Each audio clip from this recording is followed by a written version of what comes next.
আসসালামু আলাইকুম দর্শক। সমসাময়িক বাংলাদেশের নানা বিষয় নিয়ে আলোচনায় আমাদের সঙ্গে আছেন দর্শক, রংপুরে শিক্ষক গণপতি চক্রবর্তী ও তার পরিবারের সকল সদস্যদের একযোগে হত্যাকাণ্ডের যে ঘটনাটি ঘটেছে, সেখানে পুলিশের বিভিন্ন ধরনের সন্দেহজনক কর্মকাণ্ড যেন শেষই হচ্ছে না। একদম সর্বশেষ তাদের একটি আচরণ খুবই সন্দেহজনক মনে হয়েছে যে আলামত নষ্টের একটি প্রক্রিয়া সবার কাছে কিন্তু সেরকমই মনে হচ্ছে যে গণপতি চক্রবর্তীর বাসার ছাদে যেখানে গণপতি চক্রবর্তীর লাশ পাওয়া গিয়েছিল সেই জায়গায় সেখানে যে ট্যাঙ্ক ছিল সেই ট্যাঙ্কে মোটর চালিয়ে পানি উত্তোলন করা হয় এবং সেই পানি ভেসে পুরো ছাদ ভেসে অর্থাৎ সেখানকার সমস্ত আলামত কিন্তু নষ্ট হয়ে যায়। সেখানে যা যা ছিল মোটামুটি সবকিছু পানি দিয়ে কিন্তু ধুয়ে ফেলার ঘটনা ঘটেছে। সেখানে একজন অভিযুক্তের পরিবার এবং সেখানকার যেই তাদের প্রতিবেশীরা রয়েছে তারা সকলেই বলছে যে এটি পরিকল্পিতভাবে করা হয়েছে এবং পুলিশ এর সাথে জড়িত এবং পুলিশ আলামত নষ্ট করার জন্যই এরকমটি করেছে বলে কিন্তু তারা দাবি করছে। তো চলুন দেখা যাক যে সেখানে তার প্রতিবেশীরা কি বলছে।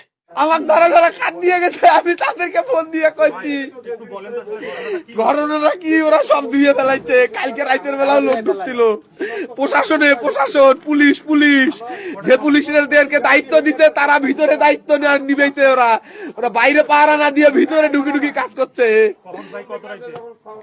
কালকে রাত্রে 1:30টার দিকে লোক বেড়ে গেছে, আবার ঢুকছে সারা রাত ওরা ওই রকম করছে। 2টা লাল জামা পরা একটা লোক আর একটা কি যেন কালার, ওটা বোঝা যায় না এই লাইটের আলোতে, কারণ আমি ফুটে দিয়ে দেখতেছি, বাড়ির ফুটে দিয়ে আমাদের বাড়ি থেকে দেখা যায়। আসেন আমি দেখাই, এই ফুটে দিয়ে আমি দেখি, এই ফুটে দিয়ে আমি দেখি, এই ফুটে দিয়ে আমি দেখছি, এই ফুটে গুলো দিয়ে আমি দেখছি ওরা বেড়ে গেছে একটা ঘরে দিয়ে আমার বাড়িতে এদের বাড়িতে ঢুকিয়ে। দর্শক দেখতে পাচ্ছেন যে একজন অভিযুক্তের ভাই তিনি কিন্তু অভিযোগ করছেন যে সে তার তার বাসা কিন্তু একদম গণপতি চক্রবর্তীর বাসার সাথে লাগোয়া এবং সে তার ওয়ালের ছিদ্র দিয়ে সে কিন্তু দেখেছে যে সেখানে কি কি ধরনের ঘটনা ঘটেছে এবং পানি দিয়ে পানির মাধ্যমে পানি উত্তোলনের ছুতোয় সেখানকার আলামত নষ্টের কিন্তু অভিযোগ করছে সেখানকার প্রতিবেশীরা। চলুন শোনা যাক যে তিনি কি বলছেন। 2টা পুলিশ ভাই আপনার মাইক্রোফোনটা নিচে ধরে চড়িয়ে থাই আছে না, থাই ফাঁক করছে, ফাঁক করে ঢুকিয়ে ওই মোটরের সুইচ দিছে, কারেন্ট গুলো সব অফ করে দিছে, দিয়ে কিবা করিয়ে বেড়াইছে। পুলিশ ভিতরে ঢুকছে, ঢুকিয়ে থাই ফাঁক করছে, করে ওদিক দিয়ে ঢুকিয়ে মোটর ছাড়িয়ে দিছে। তারপর করলো কি লাইট গুলো অফ করে দিল, সব দিয়ে ওরা চুপ করে নামিয়ে আসলো। আপনারা দেখছেন? হ্যাঁ আমি দেখছি, নিজ চোখে আমি দেখছি, এদের বাড়ি ঢুকছে, মোটর সাইকেল দিয়ে ধুইছে। হ্যাঁ ধুয়ে দিতেছে। এটা আমি কিন্তু বিচার চাই ভাই। হ্যাঁ এই 7টার দিকে, আজকে সন্ধ্যার দিকে। ঠিক আছে। তো দর্শক বুঝতে পারছেন যে একটি মিথ্যাকে ধামাচাপা দেওয়ার জন্য মানে পুলিশ যে নাটক সাজিয়েছে সেই নাটকটি কিন্তু ঠিকভাবে তারা মঞ্চস্থ করতে পারছে না। বারবার বিভিন্ন ধরনের ঘটনা কিন্তু মানুষের চোখের সামনে স্পষ্ট হয়ে যাচ্ছে। এর থেকে তো ওই যে গাজীপুরের যে একজন হুজুর মুফতি মহিবুল্লাহ, তার নাটক আরো ভালো ছিল, তার স্ক্রিপ্ট আরো শক্ত ছিল। সে যে দাবি করেছিল না যে ইসকন তাকে ধরে নিয়ে গিয়েছে এবং ধরে নিয়ে তাকে বলাৎকার করেছে, এরকম একটি দাবি সে করেছিল।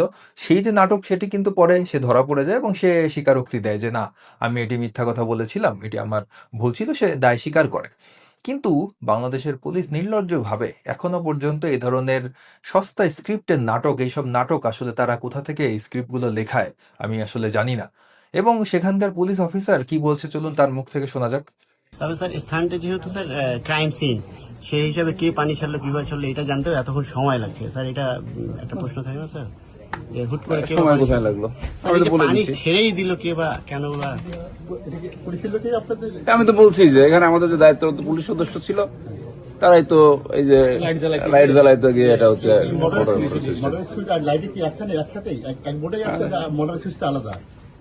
দেখতে হবে তো সেটা। আর হচ্ছে যে ওই যে আলামত পানি পড়ে আলামত নষ্ট হওয়ার তো কোনো সুযোগ নাই, কারণ ওটা তো একটা ছাদ মানে ওপেন জায়গা। গতকাল সকালে তো এখানে বৃষ্টি হয়েছে। আমাদের ধারণা তো ভেতরেও আপনাদের পানি দিয়ে কিছু পরিষ্কার ক্লিন করা হয়েছে, এটা আমাদের সন্দেহ। আপনার এই সন্দেহের কারণ? সন্দেহের কারণ হলো হাত যখন ভিজে গেছে আর মোটর সুইচটা যদি আলাদা হয়ে থাকে, ওই জায়গায় যখন সুইচ পড়েছে তখন তো একটা কিছু হচ্ছে এখানে ভেতরে। আচ্ছা, তাহলে তো আপনার দর্শক দেখছেন যে পুলিশ অফিসার কিন্তু সমস্ত সাংবাদিকদের প্রশ্নের কিন্তু সঠিক উত্তর তিনি দিতে পারছেন, তিনি ভ্যাবাচাকা খেয়ে যাচ্ছেন। তিনি এখন আপনারাই বিবেচনা করুন যে কোনো কিছু সুইচ নিচের দিকে দিলে অন হয়, উপরের দিকে দিলে অফ হয়, অথবা উল্টাও হতে পারে। তো যখন একটি আপনি লাইটের সুইচে চাপ দিচ্ছেন, লাইটটা যখন জ্বলছে না, আপনি তো সেই সুইচটা আবার অফ করে দেবেন, তাই না? তো লাইটের সুইচ অন করতে যেয়ে মোটরের সুইচ অন করে সেই মোটরের সুইচ অনই থেকে গেল, পুরা ছাদ পানি উঠে ওভারফ্লো হয়ে ট্যাঙ্ক ওভারফ্লো হয়ে আপনার পানি ভেসে গেল। তারপর কি হলো? আলামত সব পানিতে ধুয়ে নষ্ট হয়ে গেল। এটি কোনো মানে পুলিশের কোনো দায়িত্বজ্ঞানহীনতা বলবেন, নাকি এটি ইচ্ছাকৃত ভাবে করা হয়েছে?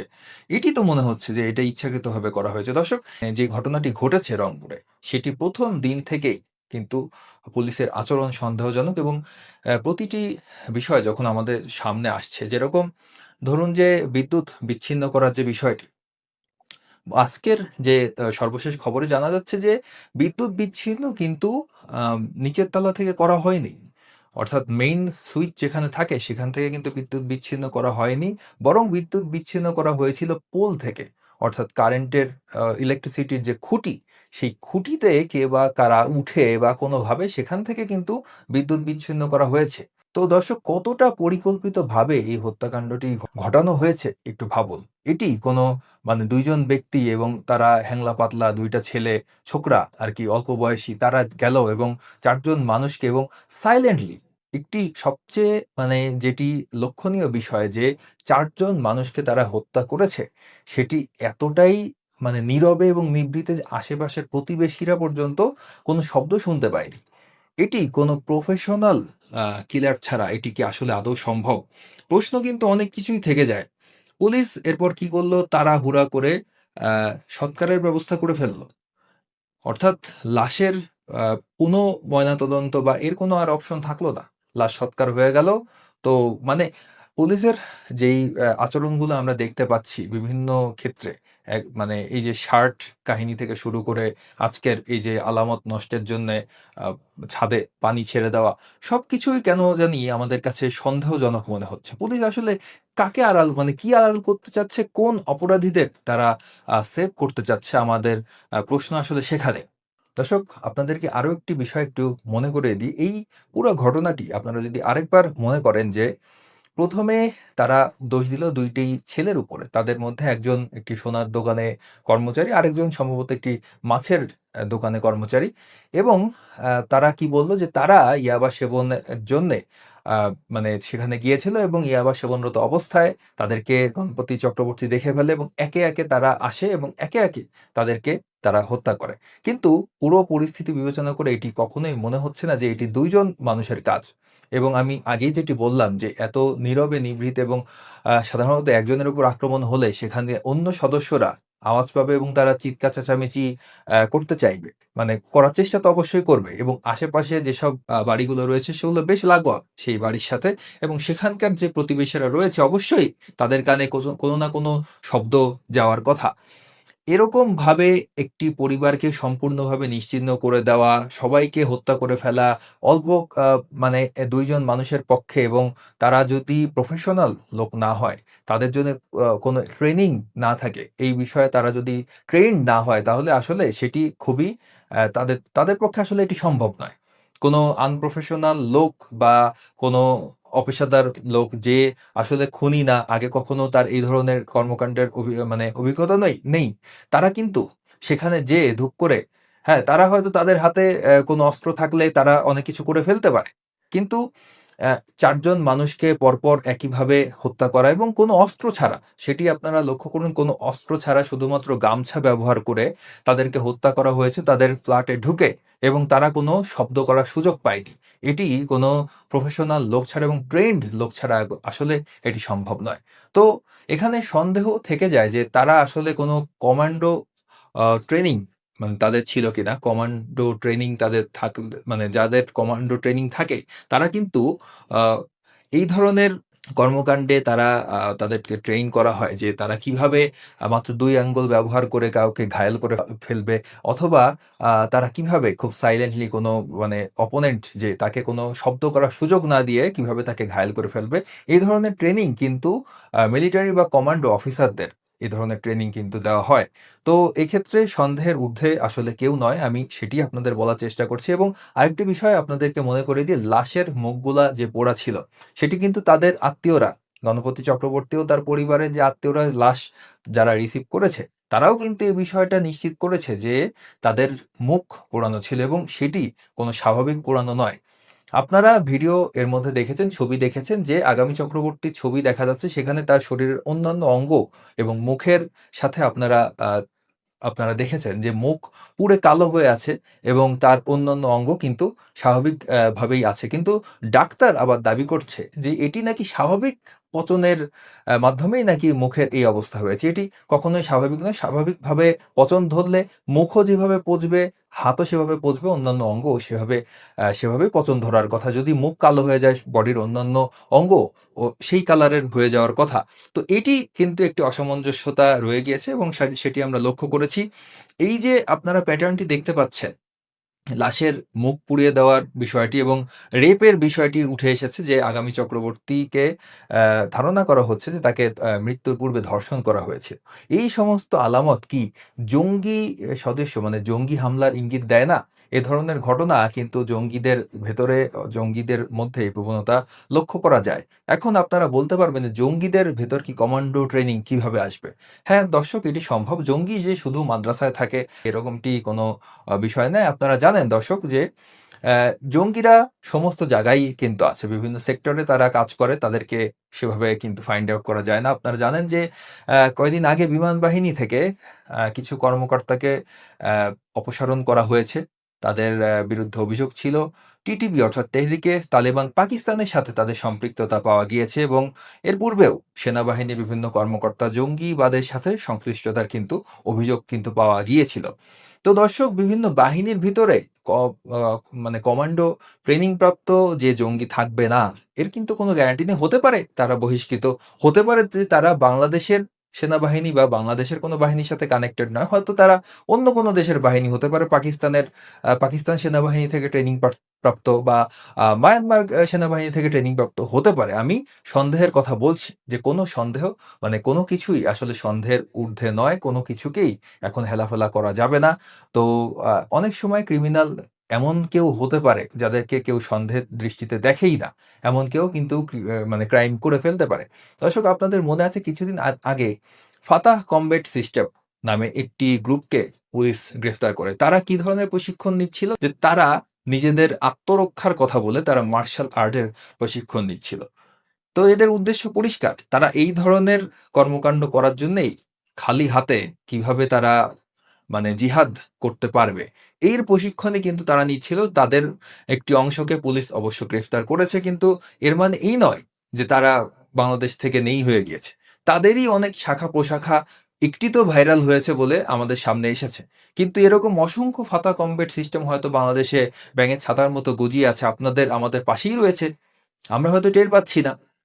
তো দর্শক, এরা কিন্তু আহ গত কয়েক বছরে অনেক বৃদ্ধি পেয়েছে এদের সংখ্যা।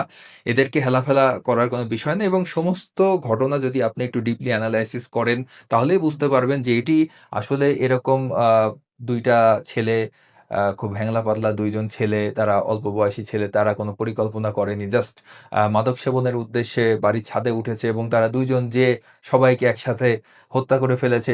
এটি আসলে কখনো সম্ভব নয়। তাদের কাছে রাসায়নিক কিভাবে গেল বা তারা বিদ্যুৎ সংযোগ কেন বিচ্ছিন্ন করে সেখানে উঠলো, এসবের উত্তর কখনোই পুলিশ দিতে পারবে না। পুলিশ যেটা বলেছিল যে তারা ভয় পেয়ে নিচে এসে বিদ্যুৎ সংযোগ বিচ্ছিন্ন করেছে। সিসিটিভি ক্যামেরা আছে, সেরকমটি সন্দেহ করে মুগ্ধ অথবা সিদ্ধার্থ কেউ একজন এসে হয়তো বিদ্যুৎ সংযোগ বিচ্ছিন্ন করেছে। সেটিও কিন্তু এখন ভুল প্রমাণিত হলো, কারণ এটা খুবই স্পষ্ট যে সেখানকার একজন ইলেকট্রিশিয়ান, তিনি দক্ষ ইলেকট্রিশিয়ান, তিনি বলেছেন যে বিদ্যুৎ সংযোগ বাসার ভেতর থেকে করা হয়নি, বরং বিদ্যুৎ সংযোগ কাটা হয়েছিল সেই পোলের উপর থেকে। তো পোলে অর্থাৎ বৈদ্যুতিক খুঁটিতে কেউ না কেউ উঠেছিল, অর্থাৎ তারা কিন্তু অনেক পূর্ব পরিকল্পনা করে মেটিকুলাসলি প্ল্যান করেই এটি ঘটিয়েছে এবং পোলে কিন্তু সাধারণত আমরা কিন্তু উঠতে পারবো না।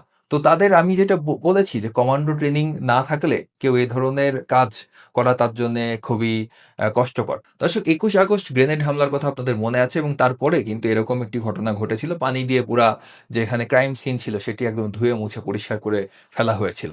দর্শক আপনারা জানেন যে কিছুদিন আগে জাতিসংঘ একটি প্রতিবেদন প্রকাশ করেছে বাংলাদেশে আল কায়েদা কিন্তু নতুন করে ঘাঁটি করার চেষ্টা করছে। আল কায়েদা অ্যাফিলিয়েটেড বাংলাদেশে অনেকগুলা জঙ্গি সংগঠনের অস্তিত্ব আগেও ছিল, এখনো আছে। কিন্তু নতুন করে আল কায়েদা কিন্তু আবার মাথাচাড়া দিয়ে উঠার চেষ্টা করছে। তো দর্শক বুঝতেই পারছেন যে বাংলাদেশে জঙ্গিবাদের লেভেল এখন কোথায় গিয়েছে এবং এই ঘটনাটিকে বিভিন্ন খাতে প্রবাহিত করার চেষ্টা অনেকেই করবে। যারা এই ঘটনার মূল পেছনে যারা রয়েছে তাদেরকে আড়াল করার চেষ্টা করছে, তারা এই ঘটনাটিকে বিভিন্নভাবে বিভিন্ন রঙে রাঙানোর চেষ্টা করবে। কিন্তু আমাদের মনে রাখতে হবে যে সন্দেহের ঊর্ধ্বে কেউ নয় এবং এই যে জঙ্গিবাদের বিষয়গুলো এই ভিডিওর মধ্যে আলোচনা করলাম, এটি কিন্তু একটি সম্ভাব্য ঘটনা হতে পারে।